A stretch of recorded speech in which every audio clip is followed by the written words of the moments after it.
Hey folks, going to be doing a quick unboxing here of Agents of SMERSH Epic Edition. This is I don't want to call this a second edition because they have changed quite a bit about this. It's by Everything Epic Games. Um, as far as I know, the Book of Encounters, that type of thing is pretty much the same. They may have gone through and fixed a lot of the grammar and spelling mistakes that were in the old book, but I don't think they really changed any of that or made anything, added any new encounters to it or anything. Um, what kind of changes in this game is um, you're building up, you're going around gathering intel, and you're building up for an encounter with a henchman. Um,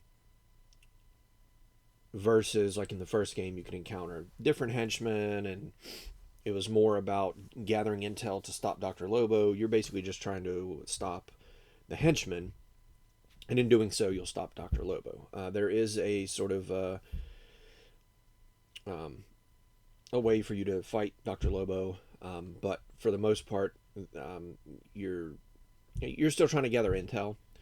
Um, you do know there's not different kinds of intel. So there's not, you know how like it was hidden in the first game. It was hidden. Um, it would be flipped down, and then you would take the intel. You could decide whether you wanted to flip it face up so you know what it is, and then depending where Dr. Lobo was on his track, it would tell you what different types of intel and what quantities you would need in order to defeat him. And then that was kind of part of the tension in the game is, you know, you when you gathered enough intel that you think you had enough to actually match the symbols that Dr. Lobo had on his track, you would flip them over to determine if you did or not. You wouldn't really know. You would know some of them, but probably not all of them. So there was a little bit of tension. So you could, I understand where some people might not like that. If you get unlucky and you don't get the right symbols, you don't win the game. So there was a little bit of a kind of push your luck there. As far as I know, in this game, the airports don't close at all, so you can still jet set around everywhere. So in the first game, as the game went on, more and more airports would close, so the way you would be able to get around the world map would be restricted. Um,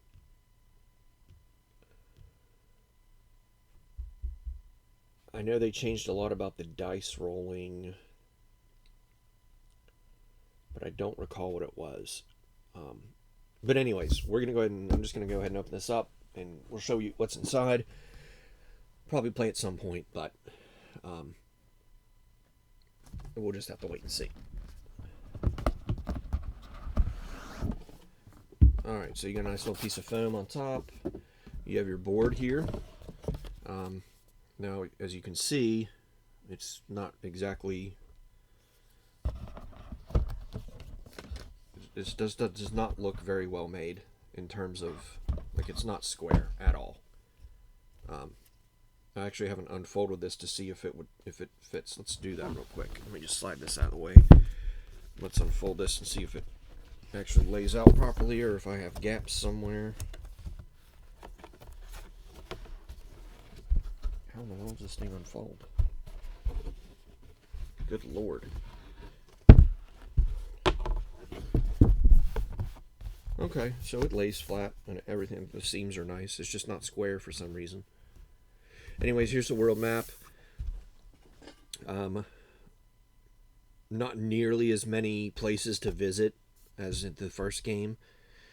I do like how they have the sections here for the different continent cards, and the Lobo track is down here, as well as what round you're on. There's places. There's just the board is. It's laid out in a way where everything fits versus the first one. It was just the map, and then you had to put your cards around. It's not a big deal, but I always appreciate when the board has specific spots to put things. All right, so let's get that folded back up. All right, so that was the board that sits on top. You have your rule book. I've read through it. It's pretty straightforward. Nice giant text. Some examples and that type of stuff. Little reference on the back. They already have errata for it, so I guess in the rulebook it says there should be cylinders for injury tokens, and they're actually cubes. And then different clarifications on the number of standees you would get. Here's the Epic Showdown book. So this is the book that you are going to go through when you have your encounters with your henchmen and possibly Dr. Lobo, I believe. So you see Dr. Henchman, Dr. Lobo, etc. Table of contents. And then you have the giant encounter book. Like I said, I don't think it's nice and color coded this time, which is great. But I don't think much has changed. Then we have some henchmen. The henchman sheets. You got Fedor, you got Darling, you got Pierre, and you've got Mr. Big. So the same ones that were in the base game. You don't have the henchmen from the Swagman's Hope, or any of the Kickstarter henchmen. Then you have your characters, the different agents you can be. There's a whole ton of them here. And basically they're going to go into this thing. This opens up. You put your sheet in here. You fold it down. I'll kind of show you how it looks. You'll see there. This is the starting stats, etc. So it kind of fills everything out. Very nice. So you have 4 of those player boards, and then a ton of different spies. Then here's where we have all of our bits and bobs. You can see that all of this got messed up because I had this on its side. I don't know where half of this stuff went.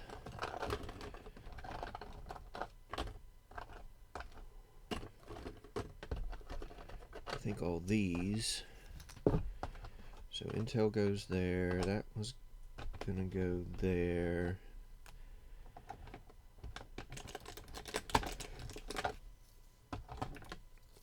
It's an insert. It's a great insert if it's laying flat. If it's not laying flat, it's not a great insert.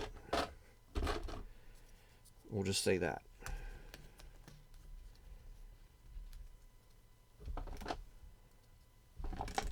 All right. Back in business. All right, so you've got plenty of spots here for all your different pieces. Here's all the standees. These are characters, as well as the villains are in there too, I believe. Actually, no, I don't think they are. I think these are all just spies. You have your health trackers, your various other different cubes. You have all your intel tokens, and they're just file folders. Then you have a bunch of cards here. These are the country cards. We get your status cards. And I think these are the secret mission cards. And then probably... Oh, these are the tech cards. These are new, or gadget cards, I think they're called. They give you special abilities. Here you have your dice. You have the gun symbol, the lightning bolt, and the Illuminati failure symbol. So it's not, they're all the same. And you have a movement die, or a numbered die. So the dice aren't different like they were in the first one. They are all the same. So that's one thing I don't like about it. And you see the different wells here for the different tokens.